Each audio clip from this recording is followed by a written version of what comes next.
and welcome to the 10th episode of Macy Cooks. In honor of actually meeting my deadline and uploading every Wednesday for the past 10 weeks, I'm celebrating by sharing one of my very favorite recipes. I am repping my East Texas Bread Co. shirt, which if you are from Longview, then you probably know that East Texas Bread Co. is a bakery that my husband and I owned when we lived in Texas. Now this recipe that I'm sharing with you today is not only special because we sold out every time we made it, but it's also special because it is 100% mine. That's right, this is my baby. I know what you're thinking. Isn't this too top secret to share? Yes, which is why I'm gonna whisper it. So come closer. Closer. Get in here, hurry. Today we're making Chorizo Poblano buns. First of all, this recipe is pretty cool if you have a gas stove that you can fire roast your poblano peppers over. But if you don't, you can use your broiler, and that's what I'm gonna do today. For this recipe, you are also going to need pork chorizo. Sometimes it's a struggle to find it at the grocery store. There's been several times I've had to just ask an employee where to find it because it seems like they move it around. Also, some ingredients that you may need to get at the store if you don't have it in your kitchen is our spice blend. For the spice blend, you will need a half a teaspoon of garlic powder, a half a teaspoon of cayenne, half a teaspoon of Spanish smoked paprika, a half a teaspoon of cumin, a half a teaspoon of chili powder, and 1 teaspoon of salt. Yes, I did say a half a teaspoon of cayenne. I like it spicy, guys. So, if you think you can handle the heat, let's get baking.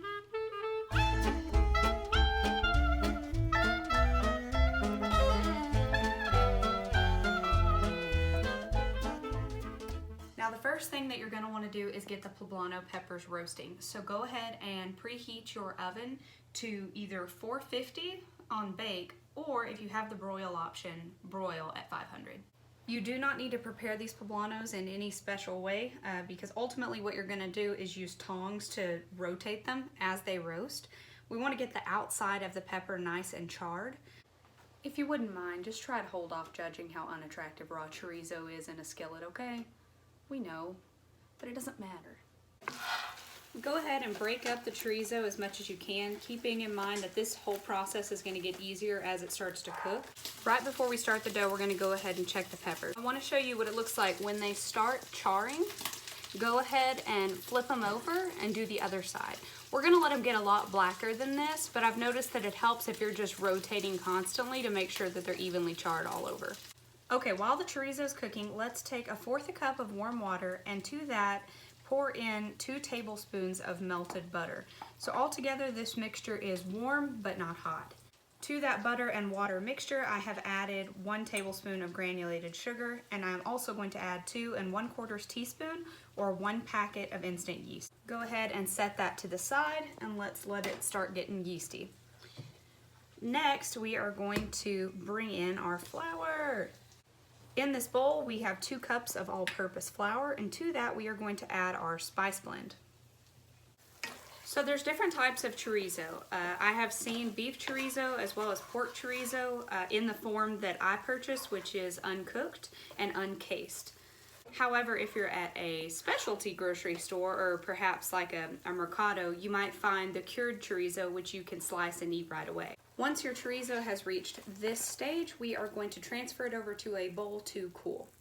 I want to save as much of that chorizo fat as possible, so make sure that you don't leave any left over in the skillet because that is going to help the bread to be moist and also increase that chorizo flavor. Let's check the peppers.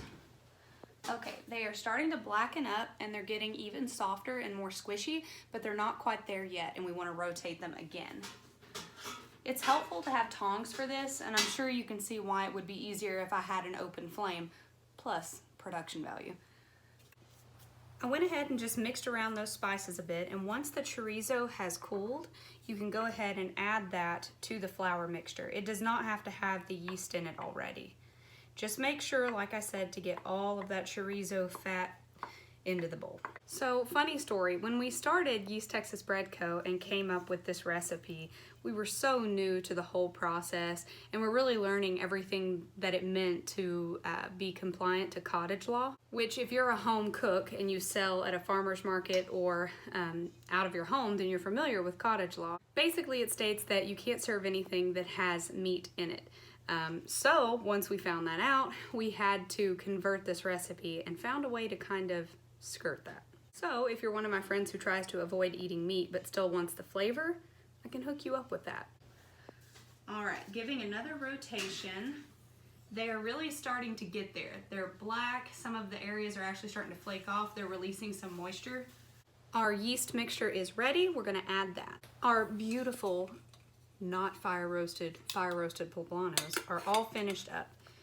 As you can see, they are blackened. They're very, very squishy. And what we're gonna do is set them aside and let them cool for a little bit because they are way too hot to handle right now. One really cool thing about these peppers is that once they're roasted, the skins will really just peel off.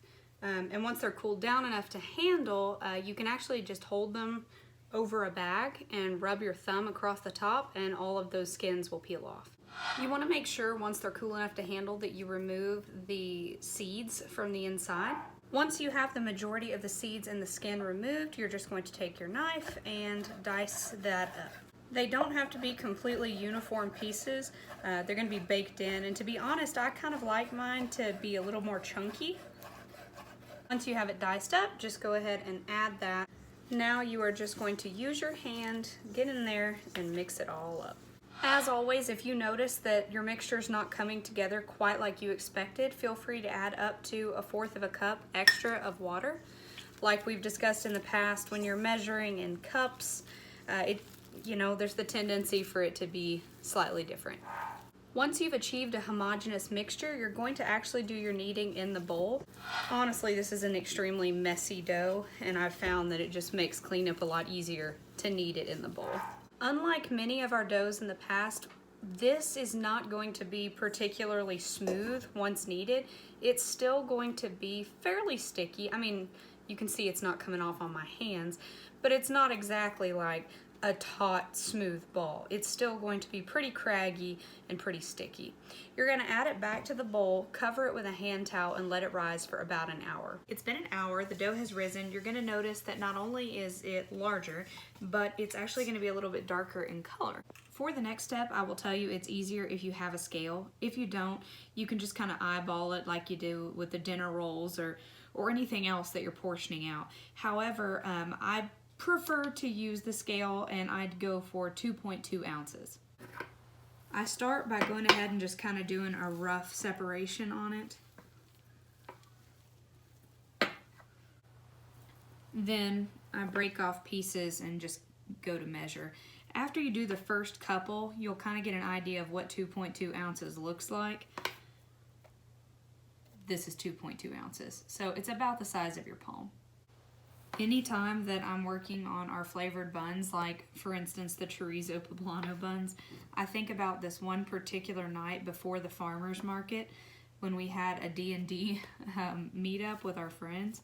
They all started showing up for our session and I was nowhere near done, and so they all kind of chipped in and stood around the counter and kept me company while I was measuring them out, and even kind of helped with the next step where we were rolling them out. To be honest, I think D&D and East Texas Bread Co. might be one of the things I miss the most about Longview. If you're as incredibly kick-ass as me, you should end up with exactly 14 2.2 ounce buns. But if you don't beat yourself up too much. For this next step, it's very similar to the pretzels in that you're going to roll it out and then shape it.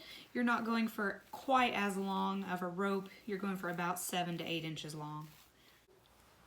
Once you have your rope, you're going to simply tie it in a knot, pulling one edge through and tucking it under.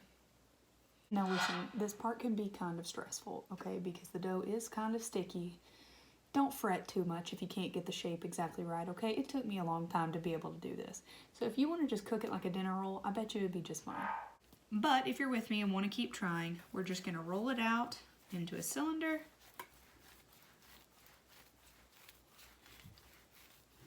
And and then very quickly shape it into a knot.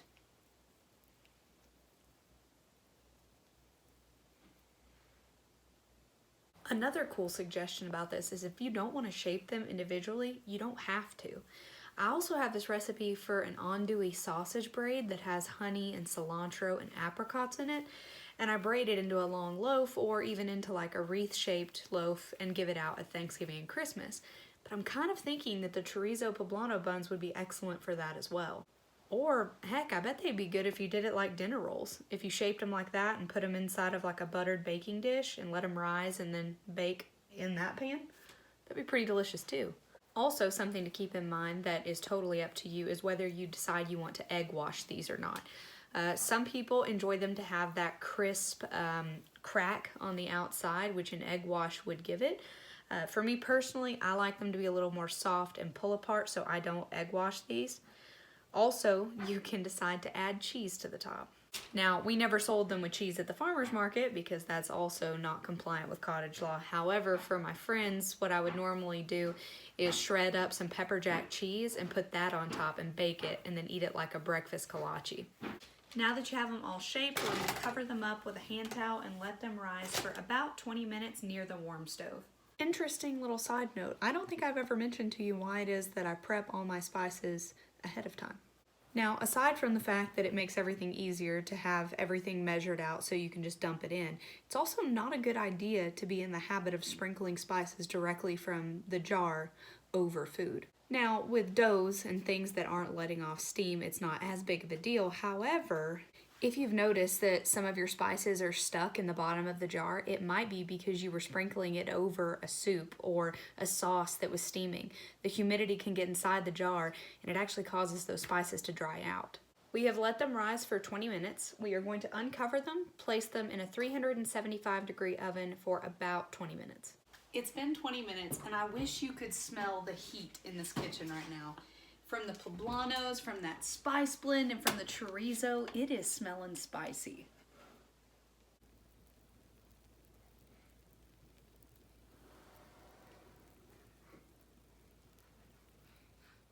I'm gonna be honest, guys. The smell of these buns is about to make me cry. They fill the house with the smell of home, you know? And I know they won't do that for absolutely everybody, but man, does this smell like Texas. Okay, so I'm gonna pull them apart. Oh, I wish you could see just how incredibly soft they are. Can you see the steam? Yeah, that's a steam shot, guys. Oh yeah, on that black shirt, there it is. It's like a hug in your mouth. I could eat these for any meal. But I will tell you my favorite's breakfast. Just at the very end, like last 1 or 2 minutes of your bake, switch the oven over to broil, sprinkle some cheese on these, and you've got a full breakfast. The best thing about it is you can make it as spicy as you want. I could have added more cayenne. I could have taken some of that cayenne out. You can make these your own. You can egg wash them and make them firmer on the outside. You can cover them in cheese if you want to. I really do suggest trying it as a dinner roll. That might work. That'd be pretty cool. Or braiding it into a long, beautiful loaf. The funny thing about the richness of this dough is it tastes already like it has cheese in it. It's just, it's so good. No matter what your spice level and no matter what meal you're eating it for, get baking, y'all.